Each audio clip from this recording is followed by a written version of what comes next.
All right, what's up, guys? Yesterday, I made a post about circuit style training, and today I wanted to go over a few different ways that you can set up a circuit style. So there's a few different formats that we're going to discuss, and then I provided kind of a little template of what a workout within that format would look like. These are workouts you guys can run and try out for yourself. Let us know if you like them. But this is how you can go about making your accessories just a little bit more interesting, or just condensing things to make sure that you have enough time to get in what you need in, and then, or maybe you're just looking for a little bit of challenge, looking for a little bit of extra conditioning. So for the first one, it's just something called 4 time. So this is what I ran yesterday. As you guys saw the video, I did 4 rounds of 10 single leg RDLs per leg, 15 goblet squats, this kind of hamstring curls. So I did 10 with both legs, 10 doing single leg hamstring curls, and then I did 10 as a finish. So 10 plus 10, kind of plus 10 hamstring curl, and then I did 12 hanging leg raises, and then 10 reverse hypers. So that would be 1 round. I ran 4 rounds of that yesterday. That took me 18 minutes and 52 seconds to get through. As you can see, that's a lot of work getting done in a very short amount of time, and it is a great way to make sure that you get in all of your accessory work if you are someone who is constantly crunched for time.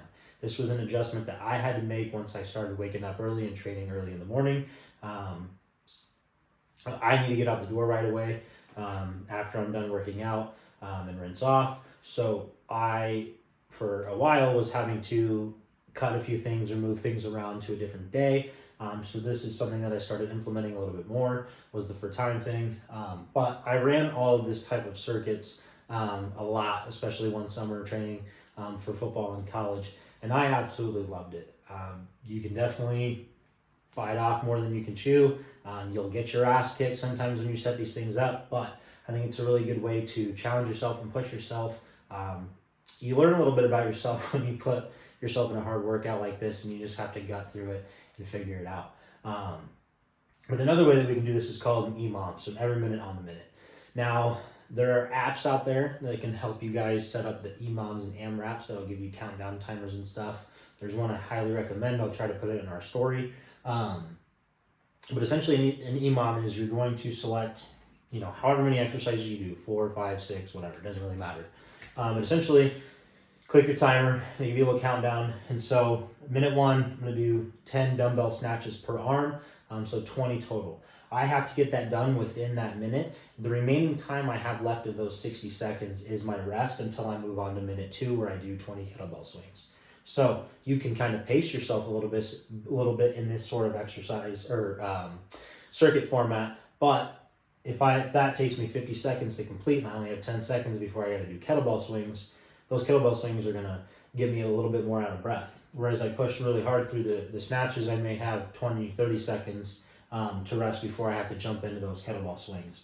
And then vice versa, just moving through the whole thing.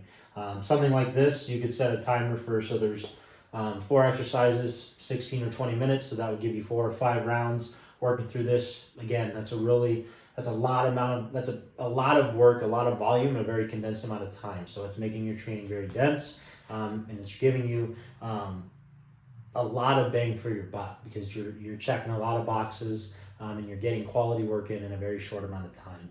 The last version would be called an AMRAP. So instead of, like we talked about, another way to set up your accessories is running AMRAP sets, where you're looking to get as many reps as possible in a set. This, you are trying to get as many rounds as possible within whatever time frame you set. So example here, you're going to do a 15-minute AMRAP consisting of 10 alternating dumbbell benches, 15 chest supported rows, 15 push-ups, and 10 pull-ups.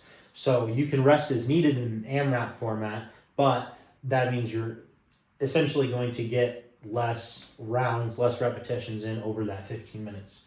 Same thing with kind of for time. You can rest where you need, but that's only going to make this time, increase. You want to get the lowest amount of time you can when you're doing something for time, to really push yourself.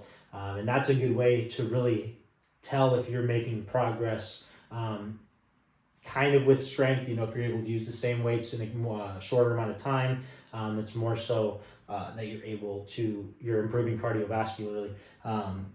But if you're able to not only improve your time, so shorten your time on something like this, but then add weight to things as well, that definitely shows that your strength and your conditioning is improving. But going back to the AMRAP, you want to be moving through this as much as you can, limiting the rest breaks because you want to get as many rounds as you can within the 15 minutes.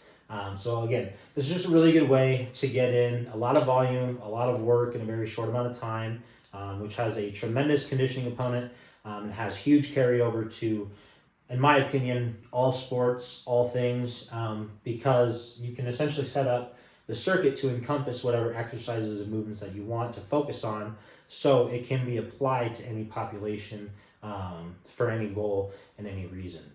So this is, I really, really do like circuits. These are, since I stumbled upon, you can call it CrossFit, and started kind of implementing some of the methodologies of that, like the EMOMs and the AMRAPs. It's a very easy way, especially if you're on the go. Like I said, you're crunched for time. Like, these make for good hotel workouts, man, when you're traveling. Or take a band, go through some of the stuff. Or sometimes all you need is a kettlebell. You can easily make this a whole kettlebell workout. Same with this one. You need a singular or 2 dumbbells. So there's no excuse not to get it done. And here, this take 20 minutes. This takes 15 minutes. Don't tell me you don't have time. There's ways to get this stuff in and make it very productive and get a lot of return on your investment. And I highly recommend that you guys start figuring out different ways to set up circuits and find where you can implement them in your training. They are very beneficial, and they're going to have a lot of benefits and carry over to everyday life and whatever goals that you are after and pursuing.